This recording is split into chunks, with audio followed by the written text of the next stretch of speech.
The Conquer Worry Show, episode number 10. This show is not to be considered medical advice. The contents of the show are for informational purposes only. Nothing should be considered or used as a substitute for professional medical or mental health advice, diagnosis, or treatment. If you are struggling, please seek professional medical assistance and call 911 if there is an emergency. Global hotlines can be found on conquerworry.org.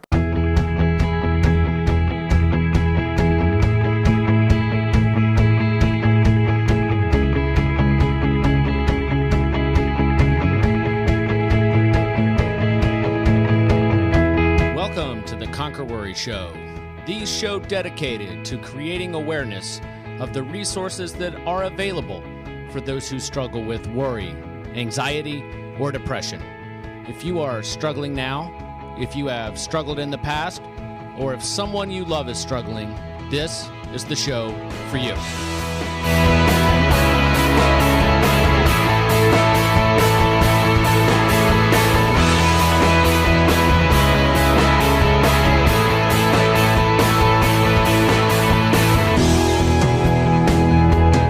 Joining us for another episode of the Conquer Worry Show. My name is Jay Coulter. I am your host, and I am not a psychologist, a psychiatrist, a counselor, or a social worker.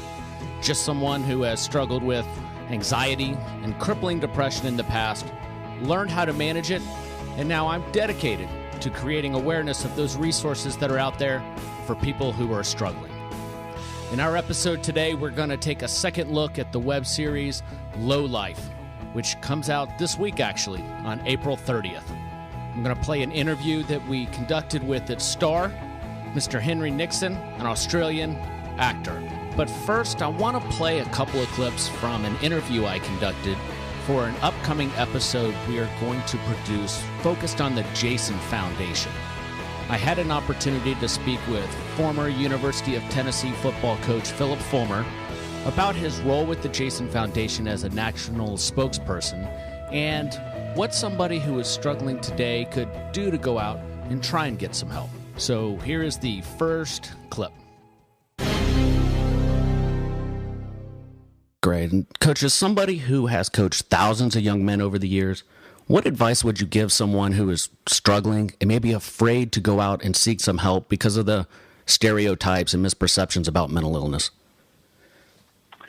Well, Jay, is the fact that we have been around a lot of young people in our lives, and then you also throw in your own children into those categories of concern. You know, you just need to pay attention to what's going on in their lives as parents, as educators, as you know, as mentors along the way. But you know, my suggestion, you know, as far as if I could give advice, is to seek help.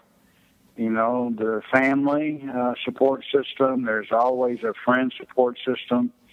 Almost every time before someone attempts suicide or whatever, they tell somebody. They tell a friend ordinarily, and then oftentimes the friend doesn't know what to do with the information. And this is a part of what Jason Foundation is about, is education and prevention. And so we teach students, you know, what to do with that kind of information. We teach teachers and educators what to do with the information and how to respond accordingly. But, you know, from an individual standpoint, you know, they certainly want to seek advice and think through, you know, their decision process and you know, get rest and those, but, you know, surround themselves with people that are going to support them.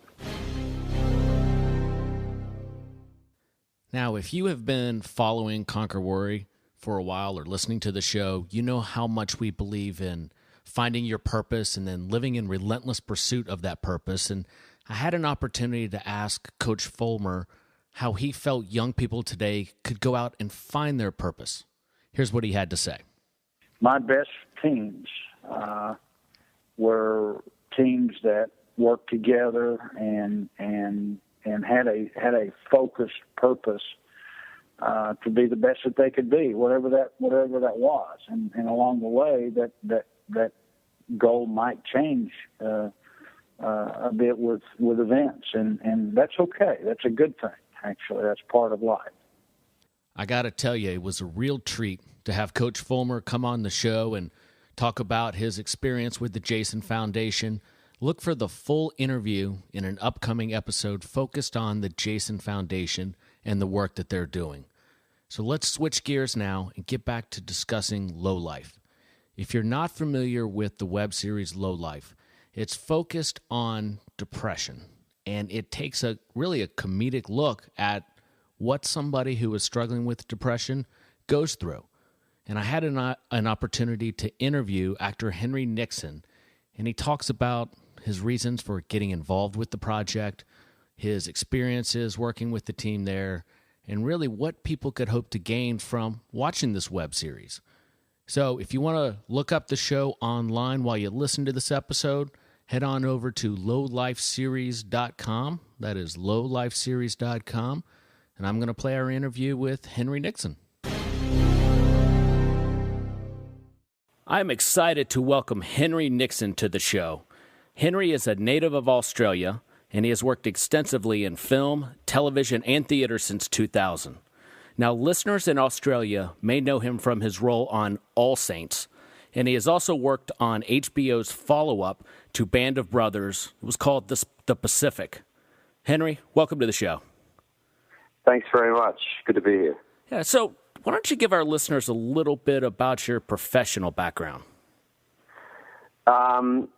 Well, as you mentioned, I graduated from, well, you didn't mention this, but I graduated from acting school in Sydney called NIDA, the National Institute of Dramatic Arts, in 2000, which is sort of I suppose, quite a few sort of actors of note, I suppose, have been there, like Kate Blanchett, Mel Gibson, Sam Worthington, Hugo Weaving, people like that.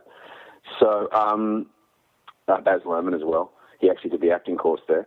I graduated from there in 2000, and since then, I've sort of, as you mentioned, worked kind of in TV, film, and theatre, mostly in the sort of late, mostly in TV and film, not so much theatre. But yeah, I was on a TV show called All Saints for about a year and a half, which was sort of the Australian version of ER. I did that for a little bit, and I did, of course, The Pacific in 2007, and which came out in 2010, and which was a fantastic experience as well. But yeah, that was an HBO, DreamWorks, and Playtime co-production. But yeah, that was fantastic. So you had mentioned before the interview that on the Pacific you had auditioned for Hanks and Spielberg. Tell us a little bit about that. I was flown over from Sydney to Santa Monica to audition at Playtime for Steven Spielberg and Tom Hanks for that production, which was a pretty amazing and a very, very nerve-wracking experience. I'm sure. Yeah. I'm sure. Tell me, were they nice? Well, yeah. I mean, they were great. Yeah, particularly Tom Hanks. He was really lovely. Steven Spielberg, on the other hand, I didn't really get to know him too. I didn't really sort of get too much of a beat on Steven Spielberg. Although, he was actually operating the camera for the audition, okay. So he was filming it, which was quite strange. But I found out later that's his way of making himself kind of be less conspicuous in the room and less kind of imposing, which actually worked, you know. Yeah. But I was told before I went in for the audition repeededly that I have to do an American accent when I walk in, and I have to pretend to be American before I start the scenes for the audition. Because if I don't do that, if I go in as an Australian, then the people auditioning me will be listening for faults in the accent. So I was waiting outside the door to go in. The door slid open, and there was Steven Spielberg standing right in front of me in his trademark cap and Hawaiian shirt. He extended his hand and said, "Hello, I'm Steven." And of course, I completely lost any sense of anything and was just, soft and cuddly Australian. And all I could say was, "Oh, g'day, I'm Henry," and extend my hand. So I may as well have been wearing, a hat with corks hanging off it. And, dressed as Crocodile Dundee, basically. But then I had to, regather myself and start being American. It was completely ridiculous. But it was an amazing experience, and it's not every day you get to sort of not only meet Steven Spielberg and Tom Hanks, but get to audition for them and sort of show them your wares. So, yeah, it was pretty amazing. What a great story, a great experience, and you got the part anyway. So, I mean, that seemed to have worked out. Well, tell us a little bit about how you got involved with Low Life. It was last year, and I was over here in LA, and having sort of activated a green card that I'd won in the green card lottery. And Luke Eve, who I know from Sydney, was also over here with his wife, and they both also won green cards in the lottery. And so we were here, and we were kind of hanging around. We weren't sort of doing too much, and Luke kind of proposed this web series to me. And being someone who's always keen to sort of be doing something, no matter what it is, of course, my interest was piqued. And then he sort of described what it was about, and depression, anxiety, they're not too far from my experience as a person. So it was something that did resonate with me personally, the idea of it, and the way he described it, which was as a comedy about depression, also appealed to me. So he sent me the script I had to read. We sort of sat down and we had, a bite to eat and sort of talked about it, and he kind of offered it to me. And I was sort of happy to accept, because it sounded like a bit of fun, and also it sounded like a challenge, and it was sort of the lead role in it, so that was also appealing to me. So yeah, I mean, that's kind of how he approached it and how it kind of came about. But I also wanted to work with Luke, because I kind of knew Luke from Sydney, but had never worked with him previously, and we kind of always met in social situations and kind of got along very well, and I liked Luke as a guy, so I was keen to kind of actually sort of get some work going with him and see how that might turn out. So that's how it kind of came about. Okay, it sounds like it had some personal overtones for you, if I heard you correctly. Yeah, I mean, it had personal overtones for me and for Luke, and we had some discussions about our own experiences with things like depression and anxiety, and yeah, so work is always, when stuff's personal, when it resonates with you on a personal level, it's always going to be, I think better and more interesting, because you know it. Mm-hmm. So, but also challenging, because it's not something that sort of one might want to kind of deal with all the time, particularly with what one creates. And I remember actually, a couple of days before kind of we started shooting, I actually kind of started to freak out that I was going to fall into a deep depression while making it. Really? Now, why did you feel that way? Well, because it's about depression, and depression is something that I've suffered from. So I was concerned that it might sort of reopen some of those doors, or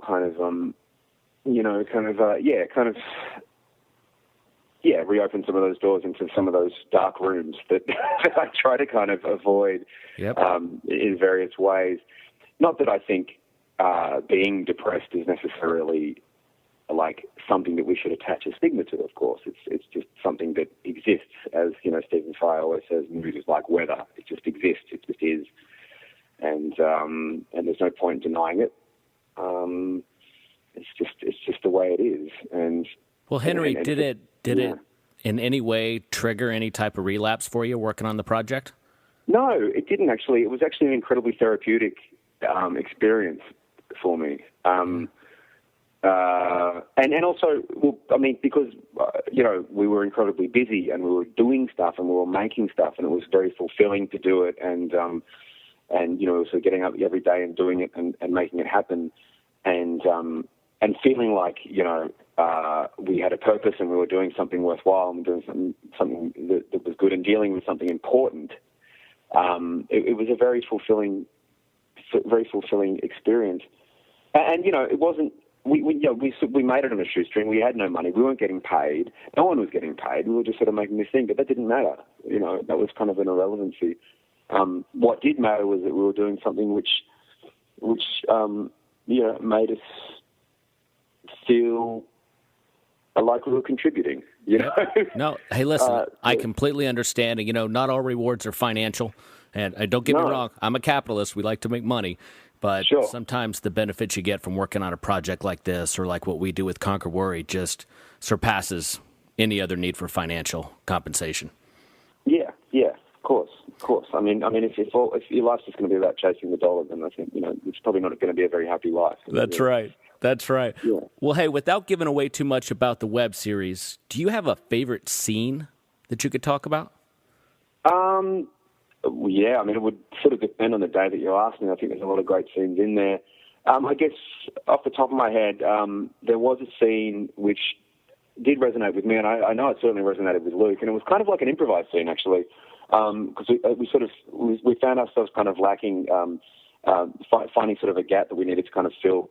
So we kind of came up with a scene on set, and I'm a big fan of improv, as you call it here, and we kind of nutted something together, just sort of a scene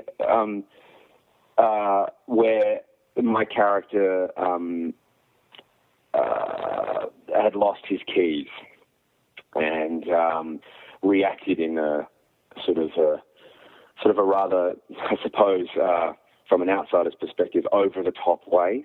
But it was sort of something that we sort of derived from an experience that Luke sort of described to me about going and buying an avocado and discovering the avocado wasn't ripe, and then kind of throwing the avocado at a wall and screaming. Because he really likes avocados and he really wanted an avocado, and the avocado wasn't giving him what he wanted. So, but of course, it was indicative of a larger frustration. It was sort of something that was a really, really good scene, I think. And we shot it in sort of one take, and it was kind of one of those things where it was sort of like, technique and emotion and storytelling all kind of come together. So it was the scene. Look out for it, in the web series if you watch it. It's a scene where I lose my keys and I can't find them, and then I find them. It's a scene between me and my on-screen girlfriend Claire Vandervoon. So that was probably my favorite scene. I think it turned out really well, and because we kind of sort of came up with it, and and it's one of those things. It's the great thing about making the show, is that we were sort of in a really kind of great creative spot. We were kind of firing on all cylinders, and it was a really great collaborative project, and we were able to kind of like sort of come up with stuff and make stuff kind of good and compelling and dynamic on the spot, because they were all kind of in the zone. So that was good. Okay. Well, hey, for somebody who's struggling with depression today, what could they gain from watching this series? Well, I mean, it's sort of a comedic, heartfelt look, although kind of not a bleak look, but it's a black comedy. So it's to some extent kind of like a black look, I suppose, at depression. But it's still, it is uplifting, I think. Well, I mean, and I guess it's kind of like my character kind of like is sort of pretty pragmatic about his approach to what he suffers, as I am. I mean, I'm not someone who's ever kind of sort of medicated myself for it. Although I have had plenty of opportunities, I've chosen kind of not to. I've chosen kind of to struggle on through it and be kind of pragmatic about it. And maybe that's my upbringing. I don't know. I mean, I was brought up by a nurse, and she was always someone who was always very pragmatic about everything. I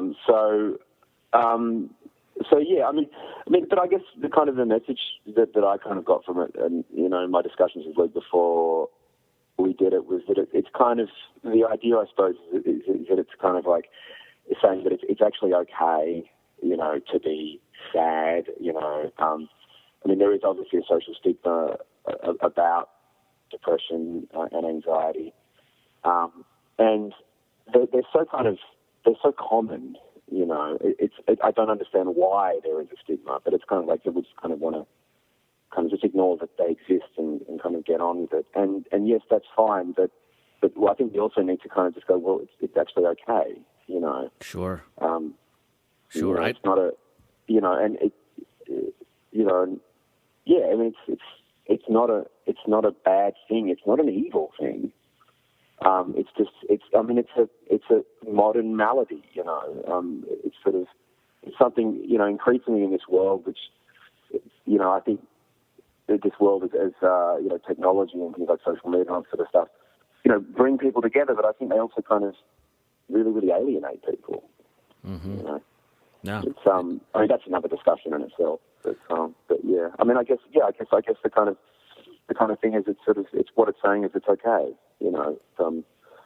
It's okay, and hopefully, kind of by sort of saying that, by addressing it in such a way, it kind of maybe opens up discussion about it. I love it. That's a great message, and that's what attracted us at Conquer Worry to this web series, because I really do feel it would help people who are struggling. And even maybe if you're not struggling, but you know somebody or love somebody who is, it seems like this web series could be very beneficial, informational. Sure. I'm not a huge fan of like things necessarily being so didactic and having like big messages like that. But yeah, there is, I guess, that kind of a message in this show, but it's not a sledgehammer, Sure. And really, at the end of the day, I guess it's just about it's a story about a guy who's suffering for whatever reason, and it explores that through the shows and the episodes, and hopefully by the end there's a resolution and he finds contentment and happiness. I don't know if he does. I don't want to give away the ending, but and through whatever means. But that's kind of what it explores. So yeah. Great. Well, listen, we appreciate your time here, but before we let you go, we'd like to ask you our flagship question here at Conquer Worry. Now, we feel that a great way to manage mental struggles is to live in relentless pursuit of your life's purpose. And really, that requires you to first know what your life's purpose is. And so, Henry, do you know what your life's purpose is at this point? I'm still searching for it, I think. And I guess that's kind of, I guess that is kind of my life's purpose, is to keep searching and keep learning. And I suppose if I were to sum it up, I guess, yeah, my life's purpose is to find my life's purpose. I like it. That's the best answer we've had so far. Great. Excellent. That's great. Well, Henry, listen, we're going to put in a lot of work to try and promote this show just because of the obvious benefits they have here for our listeners and people who are struggling. Like you said earlier, you weren't compensated for the work you put into that program financially, but I am pretty sure that you're helping a lot of people out. So we appreciate your time tonight. Well, I hope so. And thanks very much, for having me on the show, and great to talk to you. Yeah, good luck. All right, thanks a lot. You too. Thanks, mate. If you are looking for a different lens to look at mental illness through, check out this web series, lowlifeseries.com. Again, that is lowlifeseries.com. The link will be in the show notes on our website, conquerworry.org. Henry Nixon, Luke Eve, More Sauce Productions have put this project together, and it is a great resource for anybody who is struggling, or if you have somebody in your life who is struggling. Thanks again for joining us for this episode of the Conquer Worry Show. And as always, please remember to live your life in relentless pursuit of your life's purpose.